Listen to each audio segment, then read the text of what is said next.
Hi guys, Jen here with Jen Holistic, and I am here with another energy reading. This one is an winter energy reading to get a little bit of guidance of what's happening this winter. Obviously, this is timeless though, so if you watch it in the summer, the message will still resonate. This is just when I'm recording it. So I picked three different cards. This time we're going to actually do a tarot card.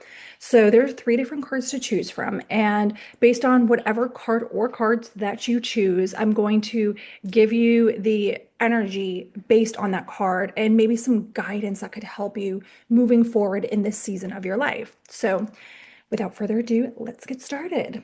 This is going to be card number one. This is going to be card number two. And this is card number three. So I want you to take a moment and see what card is calling out to you. Is it one, two, or three? And I want you to just be open to the message and see what message needs to come for you today. All right, so let's get started with card number one. So the card number one is the King of Swords. Now, the King of Swords represents clarity, truth, and wise leadership. So the energy regarding this is coming from a calm, logical, and grounded place, seeing the situations objectively and making decisions with integrity rather than emotion. So the swords are all about that clarity. They're not really like the cups energy. They're not full of emotion. They're about coming from a place of authority and integrity. So this card encourages clear communication, healthy boundaries, and mental mastery, asking you to lead from truth and higher wisdom, not fear or confusion. If you picked card number two, this is your message, the 10 of Wands. Now, this card carries the energy of a little bit of overwhelm, burden, maybe a little bit of burnout, and it represents taking on too much, feeling weighed down by responsibilities, and pushing forward out of obligation rather than alignment. Now, this card is probably perfect for a lot of us right now because of the winter holiday festivities. We feel obligated to do so much during this time. Winter is actually the time of rest and rejuvenation and just kind of like recentering. And it's funny because the holiday season is generally the busiest season because there's so many parties, there's so many get-togethers, there's so many things that we need to do, and we often feel so overwhelmed and burnt out by it. So this card is inviting you to find healthy boundaries and ways to kind of protect that inner peace.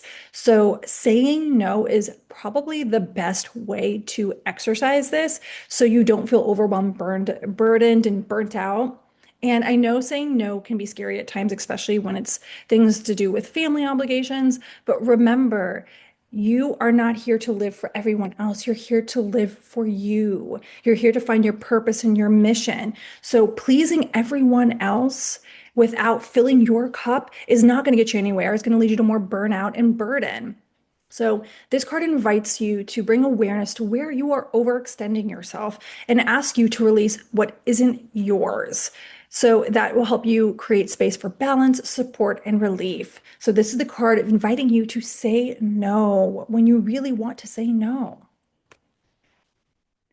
If you picked card number three, this is your message, the Hierophant. Now, this energy carries tradition, spiritual wisdom, and guidance. So it's all about that intuition. It's all about that inner guidance. So it represents learning from established teachings, honoring structure, and seeking deeper meaning through shared beliefs or mentorship. So this card invites us to align with our values, devotion, and to our spiritual practice, and trust the wisdom that supports long-term growth rather than quick answers. So this is a great card asking us to take time, listen to our intuition, study where we feel called to, and honor any type of structure and stability. This is a really great card that asks us to tap down and see What are our values in life? And how can we tap into that more deeply and live a more authentic life? And again, trusting that wisdom that supports long-term growth rather than a quick fix. So, how can you lay down the ground for stability and security? So, that is your message for card number 3. So I'd love to hear if you got any other additional messages that came up when I was going through these. Feel free to comment below. I'd love to hear what you have to say. And if you really enjoy these readings, make sure you let me know so that way I can continue to do them. And if you're interested in getting a specific card pull, whether it's an oracle or tarot card, I'd be more than happy to do so. And I will offer that for free with any Reiki purchase. So if you purchase a virtual or in-person Reiki session, I will throw in an oracle or tarot pull for you, just to get a little bit of extra guidance. I hope you have a beautiful winter season or whenever season of your life that you're watching this in. Thank you guys. I'll see you next time.